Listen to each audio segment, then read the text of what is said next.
around this time every year, whenever we have these big moments, I often like to think, man, what is Sela Church known by?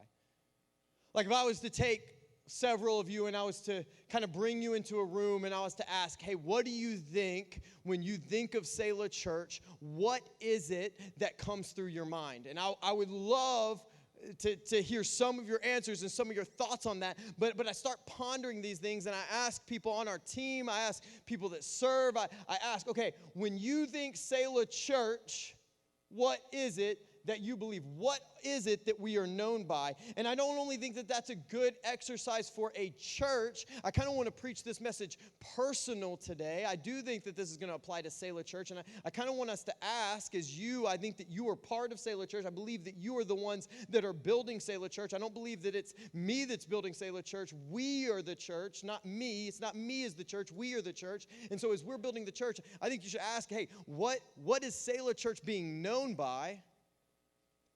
But if the church is made up of people, Sela Church will be known by you. If you have like a Sela Church bumper sticker or like, you wear a shirt around town, listen, you are a representation of Sela Church. And so I think really where I want to bring this message this morning is, what are you known by? What is it if I brought 10 people into a room that knew you well and I said, okay, describe you for me? What is it that they would vocalize? What is it that they would say? How would they describe you? What is it that they would say is the passion of your life? What would they say that you are living for? What are you known by? I think a lot of people would be like, well, I'm known by what I believe. I'm known by what's in my heart. I'm known by what's in my head. But I want to challenge you that is simply not true. You are not known for what's on the inside. You are known for what's on the outside. When I was 21 years old, and I went on a mission trip. I was invited to go on a mission trip with a church that I was not attending. And so I ended up going on this mission trip with the church. The person that invited me ended up not showing up. So I went on a mission trip to Guatemala with a church, with a bunch of people. I didn't know anyone there. And they were well-meaning. I had a great time. It was a lot of fun. But I will say, I was definitely the outsider. Like, they all looked at me like, who's this guy? And why I was legitimately asked at one point, so how did you get here? Like, who are you? And it was funny because, like, they didn't intend it, but I kind of drifted on the outskirts, and I'm fairly personable, I feel like. I've never been one to be on the outside of a group, but it was like they were all this family, and I was someone on the outside. And so whenever we got to this village was in the middle of nowhere. We drove on this little mountain path that was like this big, and the trucks, like tires, are hanging halfway off the side, and they drive you up this big mountain. The place was so out of civilization that they didn't speak a written language. We had to get a Spanish translator to translate into what was known as Caché, someone that knew Caché. So we had a Spanish translator, so we speak English to the Spanish person would speak Spanish to the Caché person, and the Spanish Caché person, and the Spanish Caché person would speak to the Caché people, because they didn't have it. It was not a written language. It was like a mixture of like Spanish and like little yipping sounds. That's how I would describe it. I don't know. I mean, They were like called to each other, like, yip, yip. And like, I'm kid you not. That's how it was. And so we were in the middle of nowhere with these little huts. And I didn't really know anybody. And I was kind of the outsider. And I wasn't really throwing a pity party. But the first thing they told us is they were like, hey, like, the kids really need to be loved on. Just love on these kids. And I love kids. I've always considered myself rather good with kids. So I was like, okay, I'm just going to do that. And I did. I became like a human playground for these children. I mean, I was the most fun. So like other people would get distracted with their friend groups and they would be like talking and they'd be drinking coffee.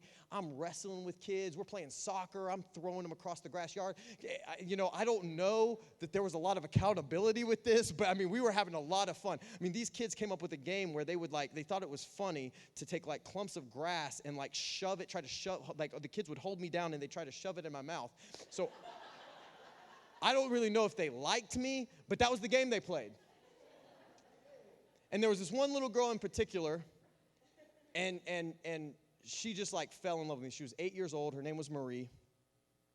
And she carried her infant brother. I mean, this was a fresh baby. I mean, a fresh baby, like less than 4 months easily baby.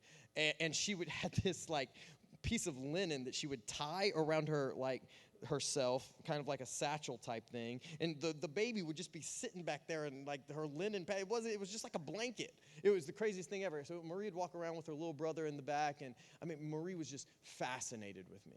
And she just like, they didn't see like a lot of white people up there, and like, like they thought my like leg hair was fascinating. They were just fascinated. I mean, it was just, so she was just like, she was literally just following me around, and one day I was just playing with her, and I picked her up, and I threw her up in the air, and I caught her, and she just started cackling. She thought it was the funniest thing ever. She was like, again, and so I did it again, and then I did it again, and I did it again, and all of a sudden another little kid came up, and he was like, I was like, okay, I'm gonna throw the kid up, catch him, and another kid come, throw him up, catch him, another kid. So I kid you not, I ended up doing this for an hour and a half, and like all the killer kids of the village were like coming around. And I don't know if you've ever tried to do like, I don't know if you've ever tried to like lift a weight like this for an hour and a half. It was not fun, and was not particularly in shape at that point. And so I was like really hurting. So I went to bed that night, and I'm like, like I'm never gonna move again. Wake up the next day all sore. Everybody kind of went to the breakfast hall, and I went to go and get some coffee, but they were all like talking amongst themselves, and I didn't really fit in their conversation. So I walked outside, and I kid you not, this is not a pastor's story. I walked outside, and there is a line of kids that are like stretching. I mean, it felt as far as I could see. There was just like little Marie standing there right at front, and she's just looking at me. And there is a line of kids like wrapped around the building. And you know what? I started throwing kids. I mean, you're not going to tell these kids no. I mean, it was pitiful to kind of, see the way they lived, and I just wanted to bring them like this moment. But I'll tell you, I've interacted with some people from that mission trip since then, and every time I see them, they say one of two things. They're like, you remember those kids shoving grass in your mouth? Or they say, do you remember like you were in like physical pain throwing those kids like up in the air? And as funny as it was, I developed a name for myself that, I'd like to hang out with kids more than adults, and that kind of fed into, probably don't know this, I actually got my start in ministry doing kids ministry, and I've always loved kids ministry, and Allison and I have a passion for kids ministry. That's why our kids ministry is so phenomenal, because my wife is like the best kids minister of all time. And it's funny because none of those people knew me that I went with. But they still, to this day, if I see them, they remember what I did. I'm telling you right now, you will not be remembered by your thoughts on life. I know you think you got some good thoughts on life. I know you might be like the best philosopher in this room, but you will not be remembered by that. You will be remembered by your actions. Now, here's what we want. We don't want people to remember us by our actions. We want them to remember us by our thoughts and intentions. Let me say it this way. Have you ever known someone that got in trouble for something? What's the first thing almost everyone always does? What's the first thing that we always do whenever we get caught in something or whenever we get in trouble? We say, well, yeah, that's not what I meant. Oh, yeah, that's not what I intended. Let me explain to you my heart behind what happened. I find people so funny. We are so quick to judge people by their actions, but we want them to judge us by our intentions, right? We all do it. I do it. I'm so guilty of that. I'm so like, well, this is what they did. But the moment I do something and I make Allison mad. Allison does something. I'm like, Allison, how could you do that? I make Allison mad. Baby, you know what I meant. Come on, you know my heart. You know that wasn't. people will know your actions. Actually, Jesus kind of talks about this kind of hypocrisy in Luke chapter 6. It's going to be our parable today. He tells them a parable in verse 39. He says, can a blind man lead a blind man? Will they not both fall into a pit? A disciple is not above his teacher, but everyone, when he is fully trained, will be like his teacher. Why do you see the speck that is in your brother's eye, but you do not notice the log that is in your own eye? How can you say to your brother, brother, let me take out that speck that's in your eye, when you yourself do not see the log that is in your own eye? You hypocrite. First take out the log in your own eye, and then you will see clearly to take out the speck that is in your brother's eye. All right, you know someone like this? You know someone that like points out all the little faults in you without noticing their faults? Okay, if you're saying yes, then this is you. That's the whole point of the parable. Today is not about that person you just thought of. Today is about you, okay? It's not about your neighbor. Wives, do not elbow your husbands. Husbands, don't fall asleep. This is about you today. Let's stop judging people by their actions and ignoring ours. Like, let's not pretend that we're known by something more than what we act and behave. Verse 43 goes on to say, Jesus will tell us what we're known by. He says, for no good tree bears bad fruit, nor again does a bad tree bear good fruit. For each tree is known by its fruit.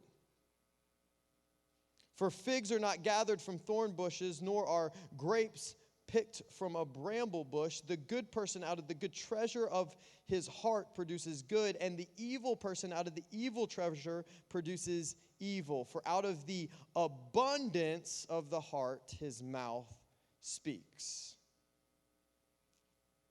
It says it right there. We are known by our fruit.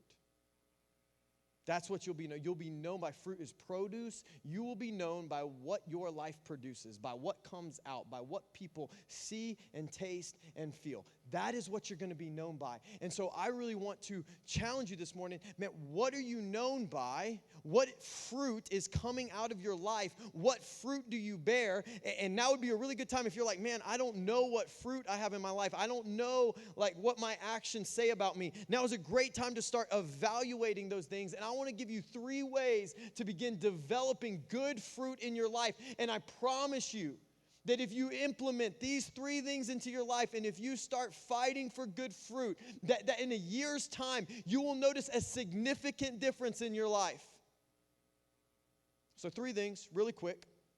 Number 1, you need to develop real fruit, not fake fruit. Real fruit, not fake fruit. For no good tree bears bad fruit, nor again does a bad tree bear good fruit. For each tree is known by its fruit. Okay.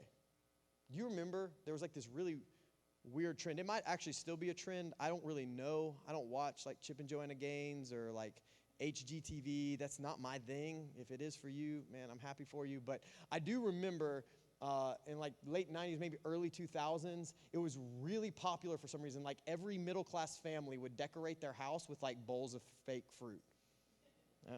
Don't know if this was your home, but like one of my best friends, his mom was all about this. She had fake fruit sitting like, it was like a plethora. It was like it looked like they had like a whole meal of fake fruit sitting in the center of their table every day. It just sat there. And I didn't know when I first met this guy that it was fake fruit because I didn't understand the point of having fake fruit in your house, which is kind of the point of this sermon. I didn't understand the point of having fake fruit in your house. So I came in one day and I'm just like, oh, hey, Mrs. Tate, how you doing? And I walk up and I grab like an apple off of the center. And before anybody could say anything, I just went, and I bit into a full thing of styrofoam. And I'm like picking like pieces out like that. And I really 10-year-old me could not understand the concept of a fake fruit. I was like, what is the point of this? Why do you have this here just to fool children? Fake fruit is not good for anybody. It may look good on the outside. You can decorate with it, but that's about it. And there's a lot of people that like to decorate with fake fruit.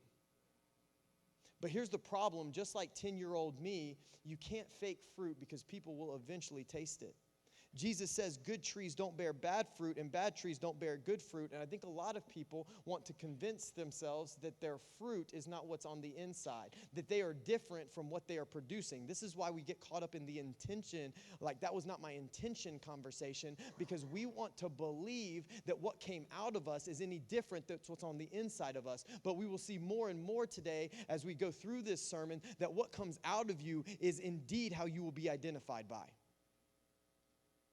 You will be identified as your fruit. And because a lot of people don't want to be honest with themselves about the fruit that they're producing, what they do is they avoid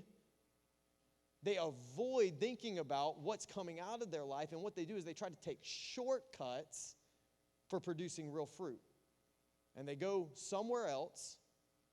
Maybe it's, maybe you watch like 15 TED Talks a day, or you go to like a self-help book, or you really are trying to make yourself like physically in shape, and that's where your fruit's coming from. And none of those things are bad. Please make yourself physically in shape, because that'll make you like a healthier mental person. Please like help yourself for the love of everyone around you. Like self-help isn't bad. But I'm telling you, whenever we start to go to these easier ways of building fruit, then all of a sudden we're going to a store to buy fruit instead of going to God to build fruit. And we produce something that looks good on the outside but has no substance on the inside. We cannot take shortcuts to build fruit, because you have to invest on the inside of you for something on the outside of you to come out. And your fruit can look very good, but it may not taste good. And that's the problem with people that produce fake fruit. Like if you're in here and you just want to look good on the outside, but you've done nothing on the inside, guess what? Someday someone will taste your fruit and they will know that the tree that you are is not what you're trying to represent. This is why people who have fake fruit can't keep anybody close to them, because they're scared that the moment that someone tastes who they are, that they will walk away. And so what they do is they actually put up barriers so that there's no one close in their lives, because they were afraid of them tasting the fruit that they really have. And so they avoid, and they produce fake fruit and fake fruit, so they look really good on the outside, but nobody really knows what's going on the inside. And the sad thing is, like, I'm not up here, gosh, man, I can do this. I can want to look really good on the outside, but not change what's on the inside. Everyone can do this. And the sad thing is we do this kind of to protect ourselves, because we care about our image of looking like fruit rather than bearing good fruit. And so we do this to protect ourselves, but really what it does is kill us, because what's the thing about fake fruit? It's fake. If I bought you a bowl of fake apples and you tried to live off of them, guess what? You would be dead. And so here's what fake fruit does. It looks good, but it has no nutrients, so it will kill you. It is impossible for fake fruit to sustain you. And so not only will you end up alone, you will end up spiritually dead as well, because you tried to get all the benefits of a real fruit from a fake fruit. So what do we do? Okay, if we're in here and we all have things that we want people to see, what do we do? First of all, you have to be real with yourself. You have to be honest about how, like, your fruit and how much fruit you are bearing, and what the fruit of your life is. You have to be honest about what your tree, like what's the inside of your tree. If you can't be honest about the inside of your tree, you can never change what you can't address. Right? If you can't look in the mirror, you can't change what's there. And some of you have been avoiding looking at the mirror for a while. I can't believe I'm going to do this. Taylor Swift actually recently released a song called Anti-Hero. Now, I don't fully know the song, so I'm not recommending it. I have seen some viral videos of pastors trying to sing songs on stage that they should not have been singing. So please, like, leave me off of Instagram, reels and stuff like that. I don't want to end up on some page somewhere. But she came up with a song. I think it's called Anti-Hero. And the line in the chorus says this. She says, I'll stare directly at the sun, but I'll never look in the mirror. Now, I'm not going to lie. That's a pretty, awesome line. I'll give Swift that. That's a pretty great line. But it's really true.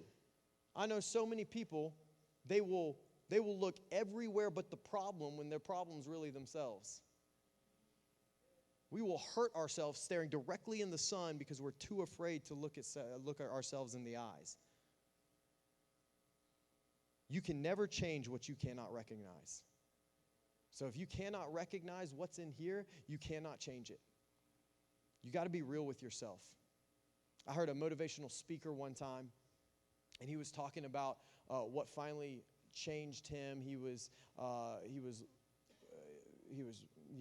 just living a horrible life and not, he was way overweight, and he ends up becoming this Navy SEAL and, changing his life around, and he's now known as one of the toughest, hardest working people in the world. And he said, I had this moment where I looked in the mirror, and I'd always made excuses for myself, but I looked in the mirror and I stopped making excuses, and I said, man, he said some pretty mean things about himself, so I'm not saying self-deprecate, but he just started telling himself the truth. If you ever want to be different, you have to tell yourself the truth. You can't lie to yourself anymore. And then what you have to do is it's not just about being real. It's that you need to invest what's inside of you, not what's on the outside of you.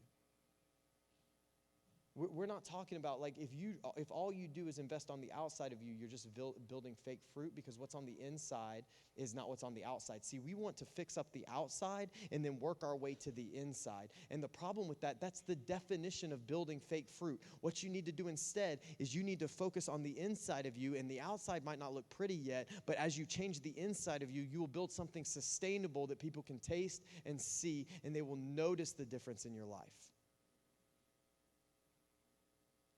Don't build fake fruit. Build real fruit. But let's talk about the fruit for a second. We'll talk about how to build real fruit. That's kind of the final point. But before we do that, let's just kind of back up and talk about, okay, what kind of fruit do we want? The second thing, so first, work on real fruit, not fake fruit. The second thing is this: plant fruit with purpose. Plant fruit with purpose.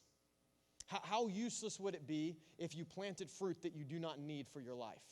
Right? How useless would it be if you planted fruit that you don't need? My stepfather, his name's Yusuf, he went to Italy a couple years ago, and he came back passionate about making homemade pizzas. It became his passion.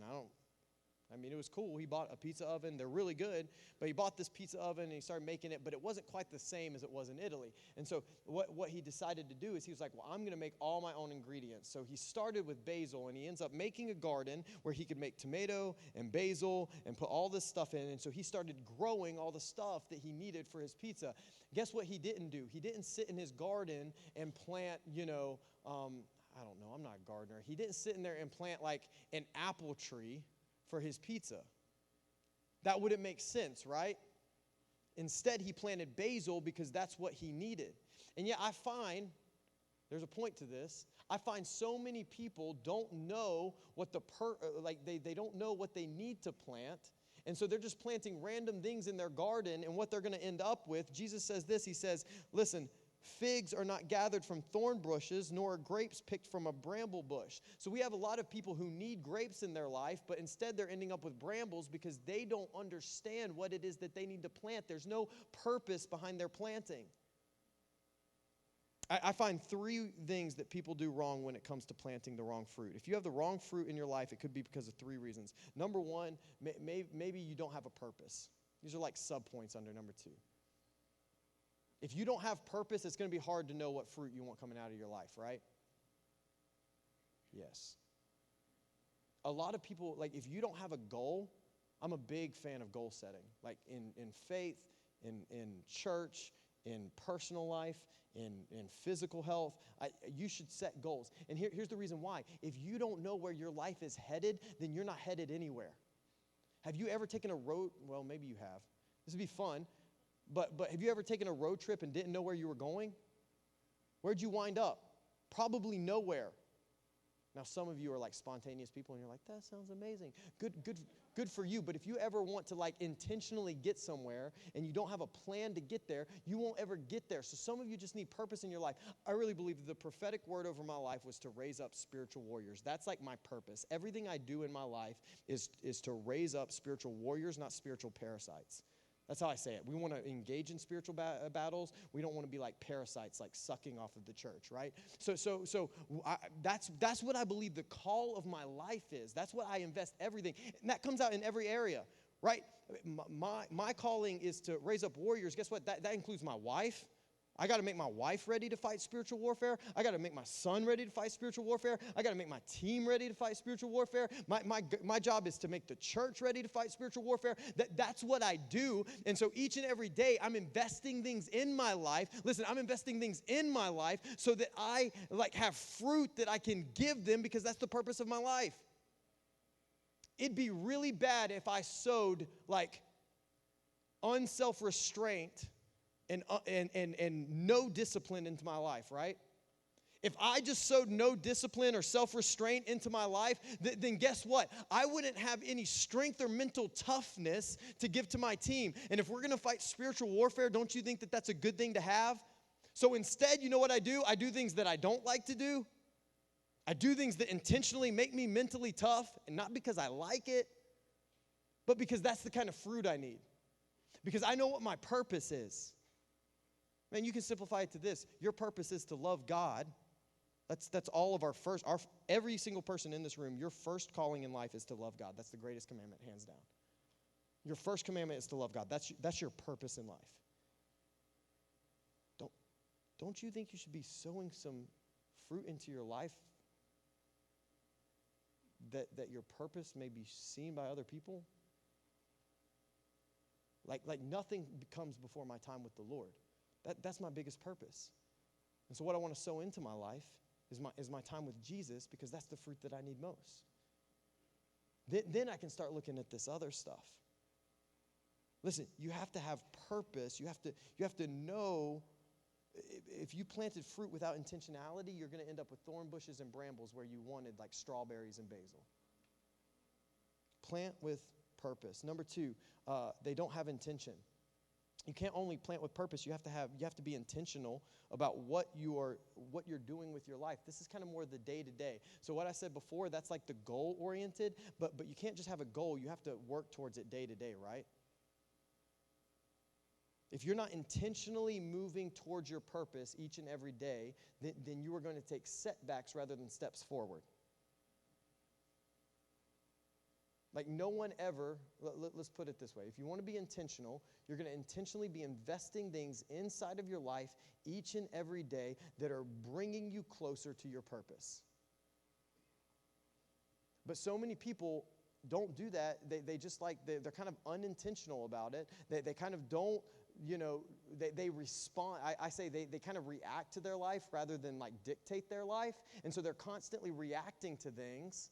They're constantly reacting, well, I've got this going on and this going on, this going on, instead of like planning out, hey, this is my life, this is where I'm going, this is how I'm moving forward. And so what happens is they're unintentionally allowing things to creep up inside of their garden instead of intentionally creating a garden that fuels their purpose. You don't plant thorn bushes and expect to get figs. Instead, you plant a fig tree, right? If you are not intentionally planting fruit that you need, you will unintentionally wind up with things that you don't. You have to intentionally plant good fruit.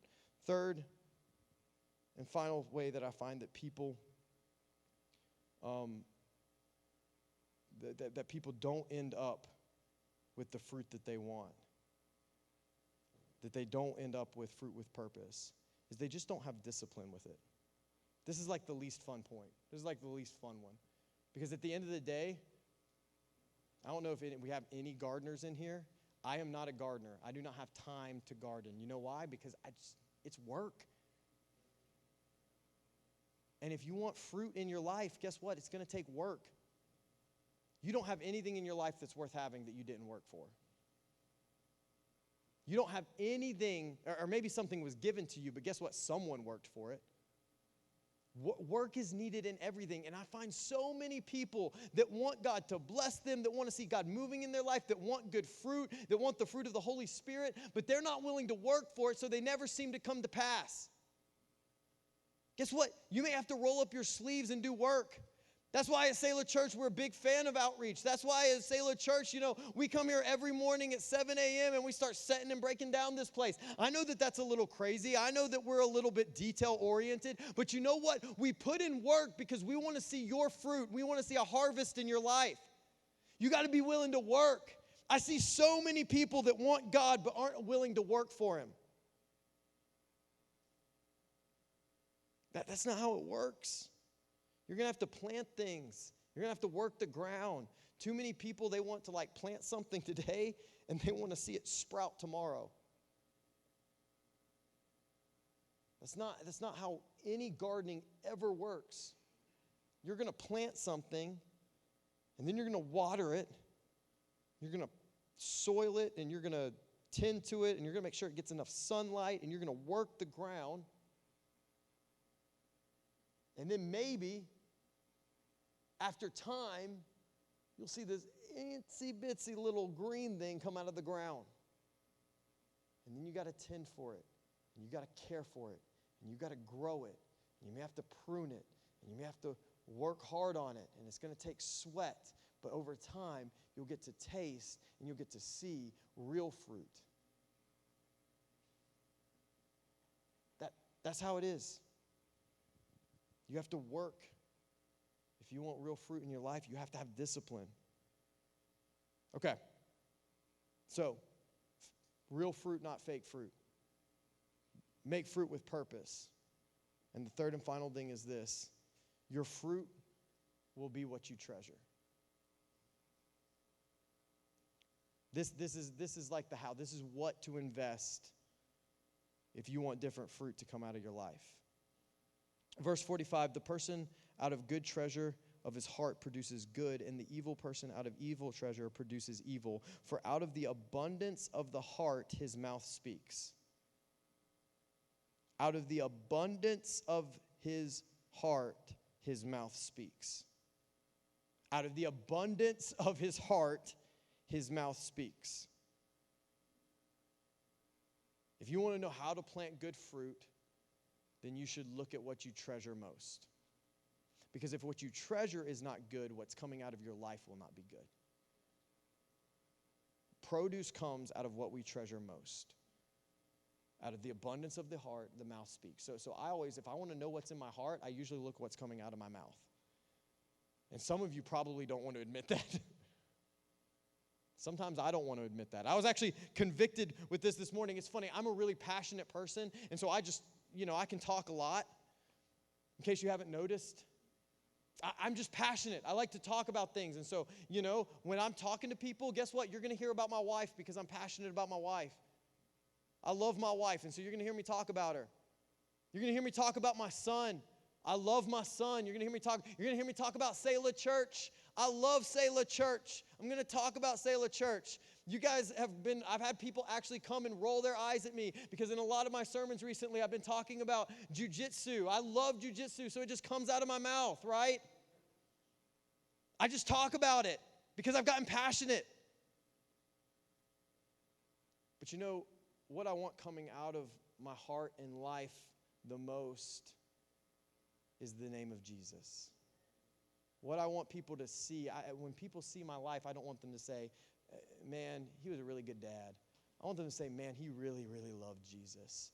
And I was super convicted this morning because I was practicing this in my back office, and my assistant Sarah was sitting back there, and she was just kind of listening to the sermon, doing some stuff, getting ready for the 2-year anniversary. And I said that. I said, I'm a passionate person. What comes out of my mouth is what I really care about. And she goes, jiu-jitsu. And I literally stopped. I stopped preaching, and I sat there, and I was like, that kind of hurt. Because I'm like someone that when I get passionate about something, I kind of sell out to it, like I'm all in or no in, I don't do 50%. But I want people to recognize what comes out of my mouth to be Jesus. I do. I'll be honest. I love doing jujitsu. But I don't want it to replace Jesus, right? What do I treasure most? And I really do believe at the end of the day I treasure Jesus most. Don't stone me. Y'all might talk about Netflix more. I mean, is that really better?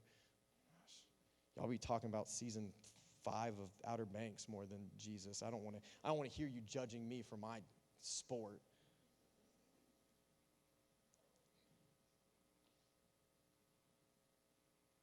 I love my wife. I love my child. But I want people to see Jesus. Like at the end of my life, I don't want people to say, man, he was a really good husband, he was a really good dad. I want them to say, man, he loved Jesus. I want them to say, I don't want people to say, man, he was a really good pastor. I don't care. Like that's not what's going to be on my tombstone. I want them to say, I want my tombstone to say he really loved Jesus. If it says that, then I've run my race the way I want to run it. Like, that's what I want. That's what I want the story of my life to be. That's what I want people to see when they look at me. And that doesn't mean that I don't love my wife. That doesn't mean that I'm not invested fully in my son. It's that I realize that if I want to be the best for them, then I put him above everything. And as I love him most, he gives me the power to be the dad and the father, the father and the husband that I need to be. How do I do that? How do I treasure good fruit? How do you treasure anything? You invest the one thing that you can't get back into it. You invest your time into it. You know how my wife knows that I love her?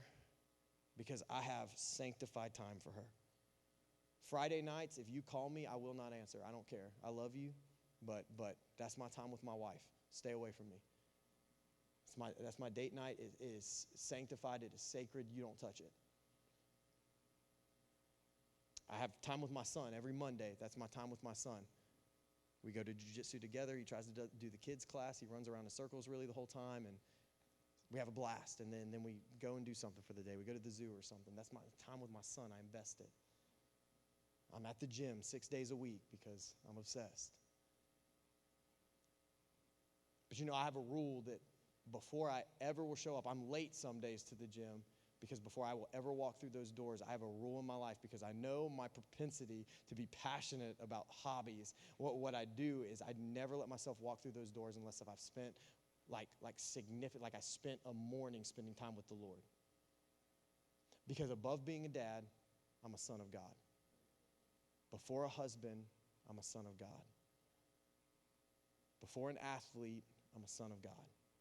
Before I'm a pastor, man, I hope there's a minister watching online because you need to hear this. Before we pastor churches, before we minister to people, we're supposed to be children of God. And so many churches have gotten it backwards. They try to serve the Lord without him. But before we do anything, before I preach a message, listen, I was trying to preach this message this morning, and I'll just be totally honest. I was trying to preach this message this morning, and I hadn't done my quiet time because I stayed up too late last night, and I kind of woke up a little bit later this morning, and I didn't spend my time with the Lord, and I tried to get here, and I was preparing the sermon, and I just had to take a moment, and I had to just reflect upon the Lord, and I had to spend some time with him, and I had to take some extra time during our prayer time this morning because before I do anything, I'm a child of God. What do you invest your time in? What do you treasure most? What do you spend your time on? Jesus is going to tell another parable later on, and we'll close with this. He says this later in Luke chapter 13. He's going to tell a second parable on the tree. He says, a man had a fig tree planted in his vineyard, and he came seeking fruit, and he found none. And he said to the vine dresser, look, for 3 years now I've come seeking fruit on this fig tree, and I find none. Cut it down. Why should it use up the ground? And he answered him, sir, let it alone this year also until I dig around it and put on manure. Then if I should bear fruit next year, well and good. But if not, you can cut it down. Listen, God is seeking a tree with fruit. That's what God's looking for. If you want to know what God is looking for, he is seeking out someone that is going to bear good fruit from within, from the inside out. And so let's just say this parable is this morning. God is here this morning, and he is seeking fruit. What is he finding in your life? Just be honest for a second. What is coming out of your life? You don't have to say it. I'm not asking you to write it on a note card and give it to me. This is between you and the Lord. In fact, how about we close our eyes? Let's do this. Bow your heads, close your eyes. Don't look at the person next to you. This isn't about them. Stop looking at their speck.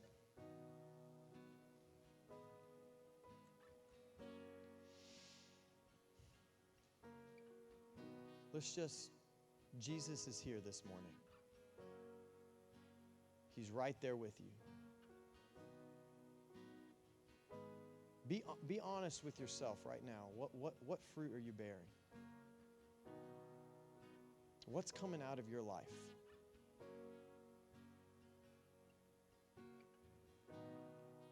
Maybe there's some stuff that you be embarrassed to hand over to him. Maybe there's some stuff that you'd be embarrassed for someone to taste and see what's coming out. Right now can be a shift.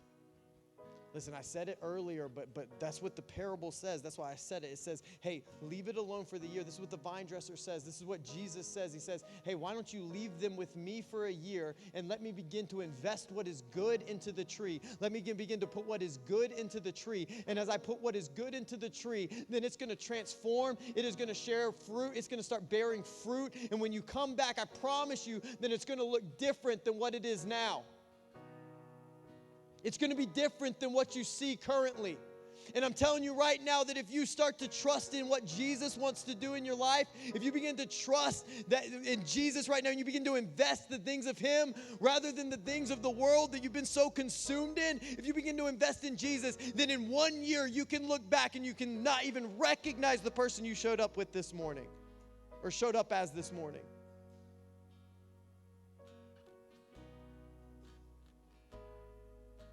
It's so easy to get caught up in the lie where you just don't know what I'm known as. You just don't know what I'm known by. You don't know what fruit I have.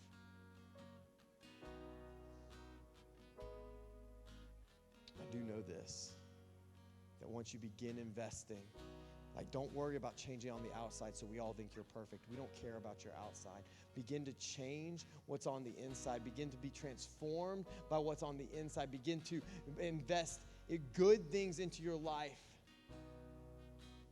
and good fruit will come out of your life. The hard thing I think about this sermon, still keep your eyes closed. I think the hard thing about this sermon to me, I don't want to be pessimistic, but I know that most people who would hear this sermon, they wouldn't respond to it. It could be convicting. It could be challenging. It could be like, man, I need to get some new fruit in my life. But there's just something about taking time to find purpose. Not everyone's going to be willing to do that. Not everyone's going to be willing to be intentional day in and day out. Let's be honest. Not a lot of people are going to be willing to work. And so a lot of people, they'll settle for fake fruit rather than real fruit.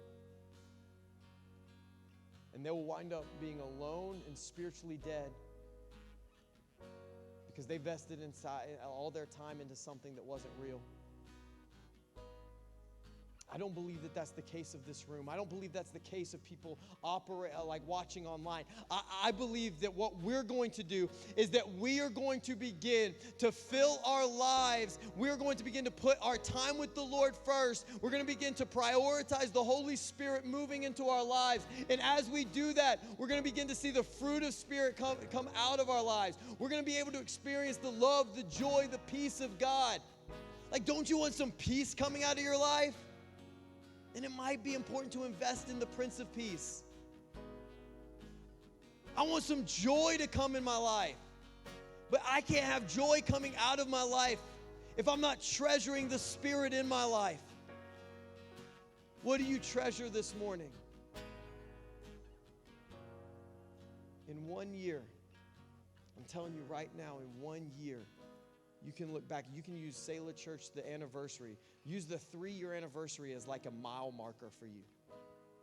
Next year at the 3-year anniversary, I want you to look back at this moment And I want you to say, I can't believe the season I was in. I can't believe what all God's done this year. I can't believe how much He's changed. But I'm telling you that only happens if you begin to invest in Jesus above all else. If you begin to work for it. If you begin to be intentional about it.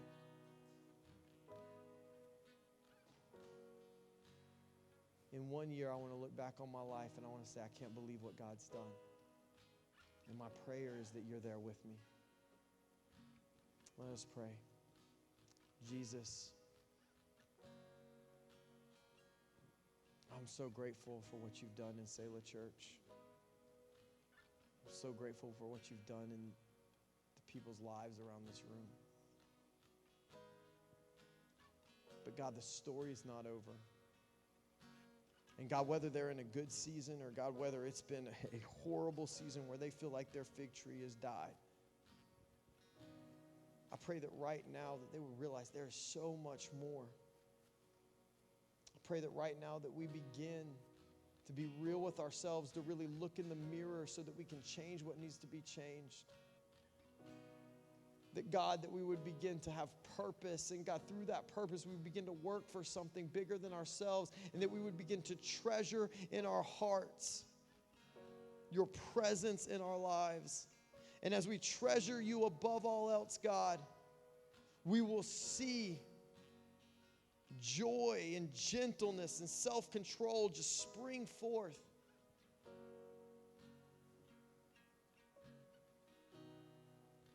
We love you, Jesus. In your name we pray, amen.